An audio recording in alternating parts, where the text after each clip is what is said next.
Olá, aqui é a equipe 8 e nós iremos dialogar sobre a dualidade histórica e a integração entre a educação básica e a educação profissional. A nossa equipe é formada pelas alunas Brenda Cristina, Débora Lima, Jéssica Alves, Leonardo Brandão e Virna Freitas. Esse trabalho ele tem como intuito fazer uma retrospectiva histórica entre a dualidade estrutural entre a educação básica e a educação profissional, assim como a funcionalidade que essa educação tem dentro desse fenômeno, desse desenvolvimento socioeconômico do Brasil. Em seguida, nós vamos buscar analisar as possibilidades de articulação entre essas duas áreas educacionais tão importantes, que é a educação básica e a educação profissional, nos dias atuais, como é uma questão histórica, desde a colonização até os dias atuais. Bom, esse trabalho ele conta com essa questão, nós vamos discutir a questão dessa dualidade da educação brasileira, no sentido qual era a finalidade dessa educação profissional desde da colonização até os dias atuais. Bom, a dualidade histórica da educação brasileira, os desafios de integrar a educação básica, a educação profissional, e ela tem como nosso objetivo principal é explorar a trajetória e as políticas públicas, os desafios e as perspectivas para a educação profissional no Brasil, ou seja, como foi que surgiu a educação profissional no Brasil, qual a finalidade dela em diversos períodos históricos, ou seja, como essa educação profissional ela se construiu a partir das necessidades do mercado e a partir de que momento essa educação profissional ela passou a ter os moldes que nós temos hoje em dia. Bom, primeiro, no contexto histórico, nós precisamos falar de alguns períodos importantes que aconteceu nesse inteirinho. Primeiramente, o período colonial, né?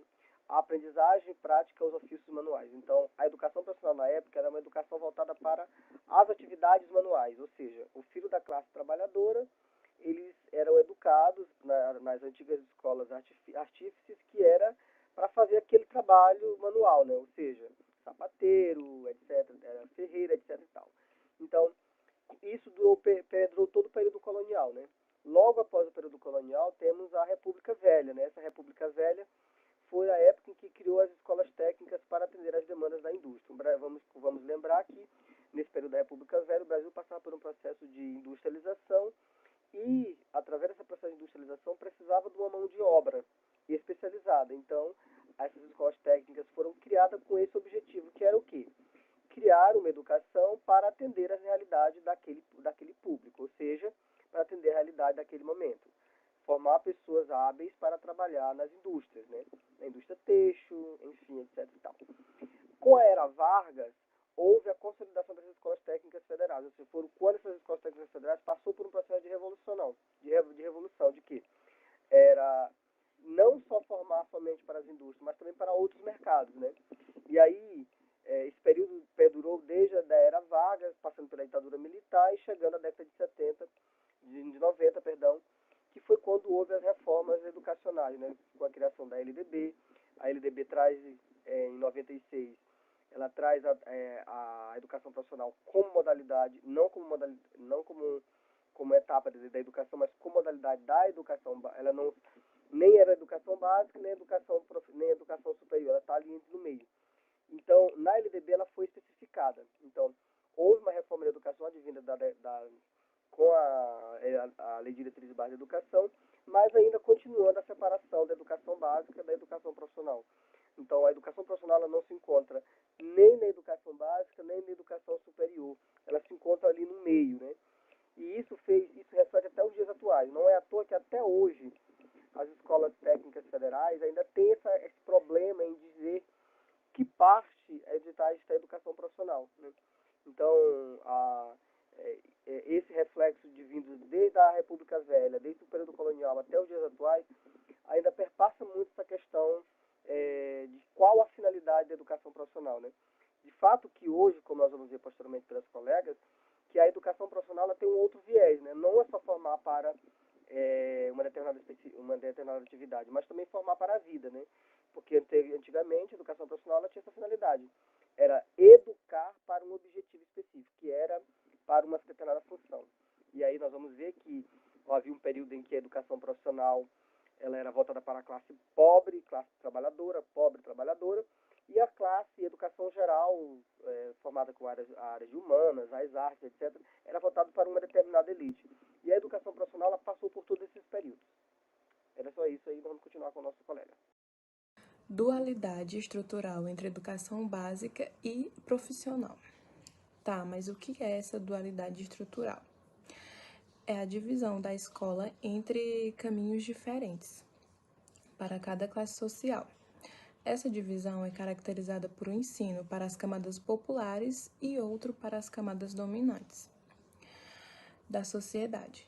Deste modo, pode ser explicada por desigualdade na oferta educacional e das classes sociais, privilégio de quem tem poder econômico e inferiorização de quem não tem, e forte oposição de classes na sociedade brasileira, ou seja, favorecendo as classes dominantes, pois causa uma divisão de trabalho entre o lado dos explorados e o lado da exploração. O lado da exploração seria os que tinham a educação mais avançada, digamos assim.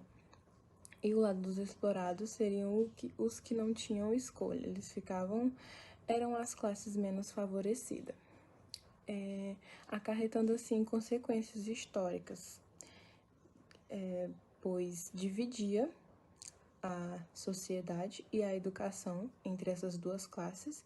Havia uma divisão entre quem tinha poder e quem não tinha, e limitava as oportunidades para os estudantes da educação profissional. Políticas educacionais do século XX foram marcadas por iniciativas para democratizar o acesso à educação e garantir o desenvolvimento industrial.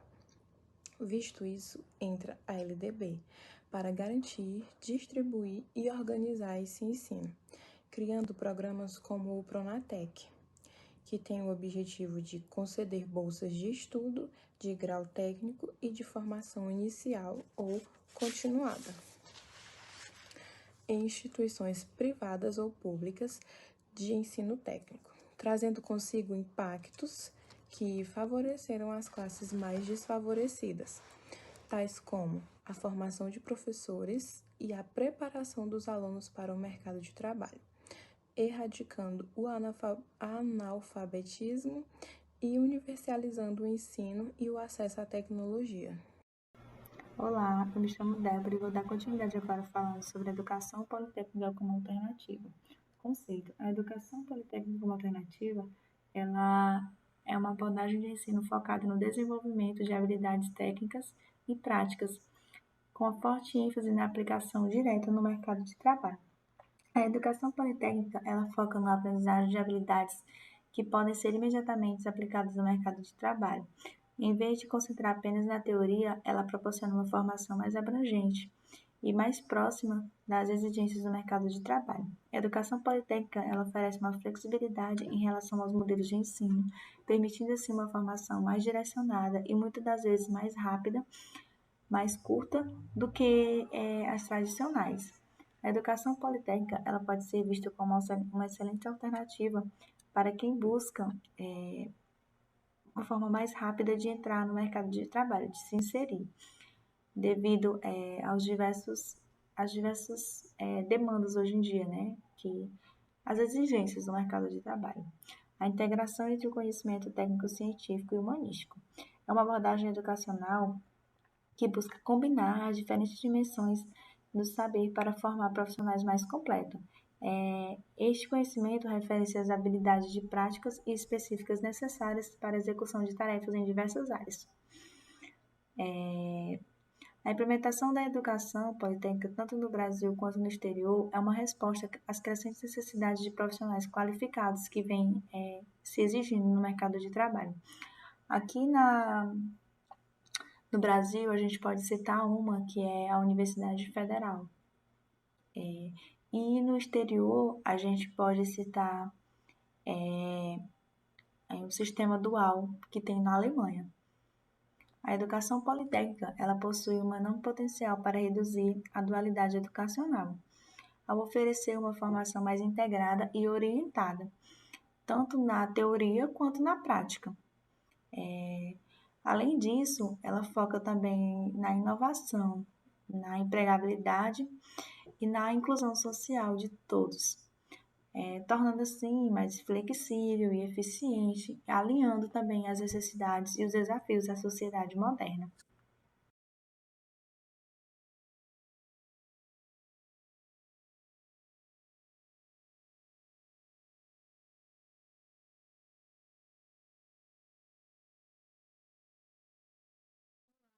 Me chamo Virna e agora nós iremos discutir um pouco sobre desigualdade social e a sua relação com a educação. A educação é um dos principais caminhos para uma mobilidade social, mas, infelizmente, ainda é marcado por barreiras que perpetuam muita desigualdade. A educação profissional se apresenta como uma ferramenta, importante de inclusão, contribuindo para reduzir as desigualdades, principalmente desigualdades regionais e desigualdades de gênero, além de ampliar o acesso a oportunidades para grupos marginalizados. Porém, precisamos reconhecer que existem limitações estruturais, como falta de recursos e políticas mais efetivas, que dificultam o alcance pleno desses objetivos. Nesse contexto, é fundamental pensarmos em estratégias para superar essas barreiras e garantir que a educação cumpra seu papel transformador na sociedade. Perspectiva futura para a educação e tecnologia. Tendências globais. Avanço da tecnologia e impacto na educação. O avanço da tecnologia, ela vem permitindo criar ambientes de aprendizado mais dinâmico. As novas competências para o futuro do trabalho é o soft skill, como a adaptabilidade, a comunicação, é eficaz, a inteligência emocional. São de importantes habilidades técnicas. O fortalecimento da educação integral. Ela vem criar ações que promovam a participação da família e o desenvolvimento de outras competências do aluno. A política pública, voltada para a equidade. E fortalecimento da educação integral, Ela vem de ampliar ofertas educacionais profissional, alinhando a demanda e a implementação do Sistema Nacional de Avanços da Educação Profissional pleno do EJA e curso do nível médio. A política pública ela é voltada para visar, promover, respeitar o atendimento integral de grupo de situações de vulnerabilidade, Trazendo sobre a dualidade histórica entre o ensino básico e profissional no Brasil, é evidente os grandes desafios, os conceitos que permeiam a construção do sistema educacional integral. E a democrático, as duas dualidades é marcada pela separação entre o ensino voltado a uma formação geral, aquela que nos direciona e promove o ensino técnico e tem raízes históricas, que é vinculada a diversas sociedades do trabalho e da exclusão de amplos setores da população. É de forma que é preciso construir uma formação de habilidades aos sujeitos, de compreender a formação e a realidade que vivemos e a capacidade de atuar de diversas maneiras, tanto crítica quanto ética, no ambiente social.